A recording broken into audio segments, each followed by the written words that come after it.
قل أفغير الله تأمروني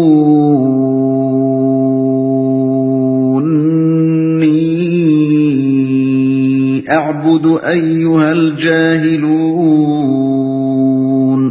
اے نبی ان سے کہو پھر کیا اے جاہلو تم اللہ کے سوا کسی اور کی بندگی کرنے کے لیے مجھ سے کہتے ہو؟ وَلَقَدْ أُوحِيَ إِلَيْكَ وَإِلَى الَّذِينَ مِن قَبْلِكَ لَئِنْ أَشْرَكْتَ لَيَحْبَطَنَّ عَمَلُكَ وَلَتَكُونَنَّ مِنَ الْخَاسِرِينَ۔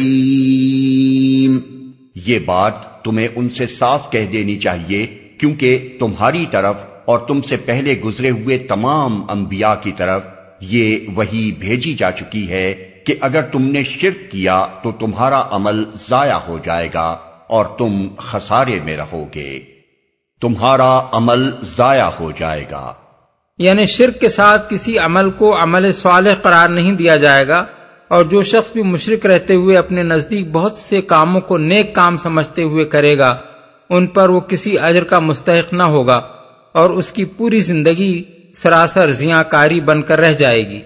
بل اللہ فاعبد وکن من الشاکرین، لہذا اے نبی تم بس اللہ ہی کی بندگی کرو اور شکر گزار بندوں میں سے ہو جاؤ۔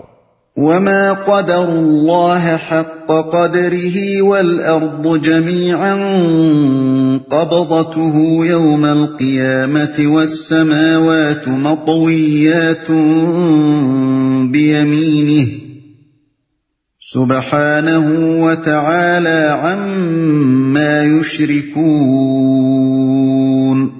ان لوگوں نے اللہ کی قدر ہی نہ کی جیسا کہ اس کی قدر کرنے کا حق ہے۔ اس کی قدرت کاملہ کا حال تو یہ ہے کہ قیامت کے روز پوری زمین اس کی مٹھی میں ہوگی اور آسمان اس کے دست راست میں لپٹے ہوئے ہوں گے۔ پاک اور بالاتر ہے وہ اس شرک سے جو یہ لوگ کرتے ہیں، جیسا کہ اس کی قدر کرنے کا حق ہے۔ یعنی ان کو اللہ کی عظمت و کبریائی کا کچھ اندازہ ہی نہیں ہے، انہوں نے کبھی یہ سمجھنے کی کوشش ہی نہیں کی کہ خداوند عالم کا مقام کتنا بلند ہے، اور وہ حقیر ہستیاں کیا شے ہیں جن کو یہ نادان لوگ خدائی میں شریک اور معبودیت کا حقدار بنائے بیٹھے ہیں۔ دست راست میں لپٹے ہوئے ہوں گے۔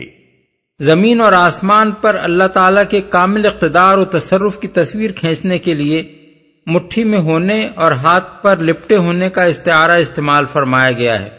جس طرح ایک آدمی کسی چھوٹی سی گیند کو مٹھی میں دبا لیتا ہے اور اس کے لیے یہ ایک معمولی کام ہے، یا ایک شخص ایک رومال کو لپیٹ کر ہاتھ میں لے لیتا ہے اور اس کے لیے یہ کوئی زحمت طلب کام نہیں ہوتا، اسی طرح قیامت کے روز تمام انسان جو آج اللہ کی عظمت و کبریائی کا اندازہ کرنے سے قاصر ہیں، اپنی آنکھوں سے دیکھ لیں گے کہ زمین اور آسمان اللہ کے دست قدرت میں ایک حقیر گیند اور ایک ذرا سے رومال کی طرح ہیں۔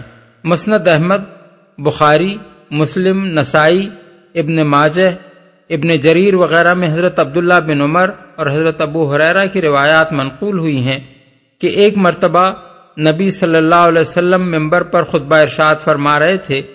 دوران خطبہ میں یہ آیت آپ نے تلاوت فرمائی اور فرمایا، اللہ تعالیٰ آسمانوں اور زمینوں یعنی سیاروں کو اپنی مٹھی میں لے کر اس طرح پھرائے گا جیسے ایک بچہ گیند پھراتا ہے، اور فرمائے گا، میں ہوں خدائے واحد، میں ہوں بادشاہ، میں ہوں جبار، میں ہوں کبریائی کا مالک، کہاں ہیں زمین کے بادشاہ، کہاں ہیں جبار، کہاں ہیں متکبر۔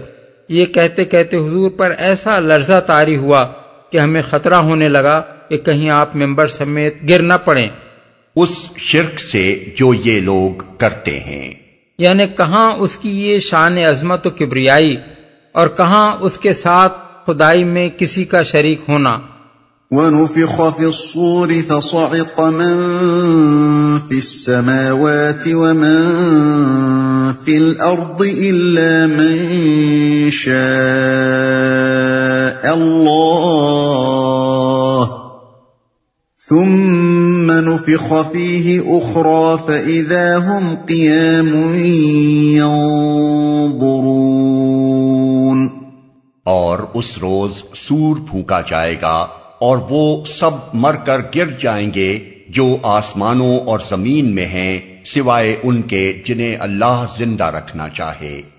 پھر ایک دوسرا سور پھونکا جائے گا اور یکا یک سب کے سب اٹھ کر دیکھنے لگیں گے۔ یہاں صرف 2 مرتبہ سور پھونکے جانے کا ذکر ہے۔ ان کے علاوہ سورہ نمل میں ان دونوں سے پہلے ایک اور نفخ سور کا ذکر بھی آیا ہے، جسے سن کر زمین و آسمان کی ساری مخلوق دہشت زدہ ہو جائے گی۔ آیت 87۔ اسی بنا پر احادیث میں 3 مرتبہ نفخ سور واقع ہونے کا ذکر کیا گیا ہے۔ ایک نفخۃ الفزع یعنی گھبرا دینے والا سور، دوسرا نفخۃ الصاق یعنی مار گرانے والا سور، تیسرا نفخۃ القیام لرب العالمین یعنی وہ سور جسے پھونکتے ہی تمام انسان جی اٹھیں گے اور اپنے رب کے حضور پیش ہونے کے لیے اپنے مرقدوں سے نکل آئیں گے۔ وَأَشْرَقَتِ الْأَرْضُ بِنُورِ رَبِّهَا وَوُضِعَ الْكِتَابُ وَجِيءَ بِالنَّبِيِّينَ وَالشُّهَدَاءِ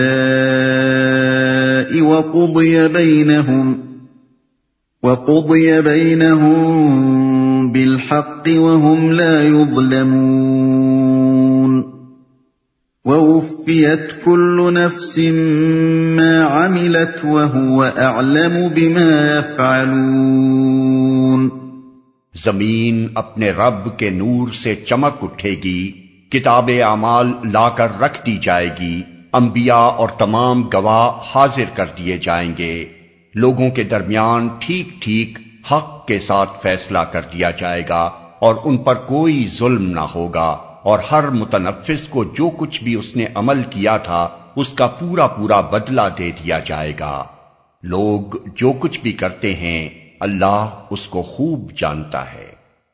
انبیاء اور تمام گواہ، گواہوں سے مراد وہ گواہ بھی ہیں جو اس بات کی شہادت دیں گے کہ لوگوں تک اللہ تعالیٰ کا پیغام پہنچا دیا گیا تھا، اور وہ گواہ بھی جو لوگوں کے اعمال کی شہادت پیش کریں گے۔